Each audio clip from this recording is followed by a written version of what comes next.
ભાજપ શાસિત એએમસીમાં મોતનો મલાજો ન જળવાયો। જી હા, ઓઢવ સ્મશાન ગૃહમાં મોતનો મલાજો પણ નથી જળવાયો। અંતિમ વિધિ માટે વાહનના ટાયર ગોદડાનો ઉપયોગ કરવા માટે પરિવાર મજબૂર બન્યો છે અને જે અમે આપને દ્રશ્યો બતાવીશું તે જોઈને આપ પણ ચોંકી જશો। જુઓ આ દ્રશ્યો। સ્મશાન ગૃહમાં સૂકા લાકડા ઉપલબ્ધ ન થતા ના છૂટકે અંતિમ સંસ્કાર કરવા પડ્યા। 12,000 કરોડનું બજેટ ધરાવતી એએમસીની ઘોર બેદરકારી સામે આવી છે।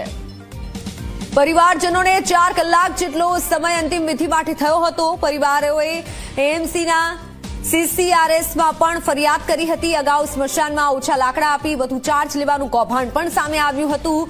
માનીતા કાર્યકરોની સંસ્થાને સાચવવામાં આવતી હોવાનું પણ ભૂતકાળમાં સવાલ ઉઠી ચૂક્યા છે। ભૂતકાળમાં આરોપ લાગી ચૂક્યા છે અને વધુ હવે એક જે કિસ્સો સામે આવ્યો છે તે જોઈ અને ખરેખર ચકચાર મચી જાય, આખો ચાર થઈ જાય, કારણ કે મોતનો મલાજો પણ નથી જાળવ્યો।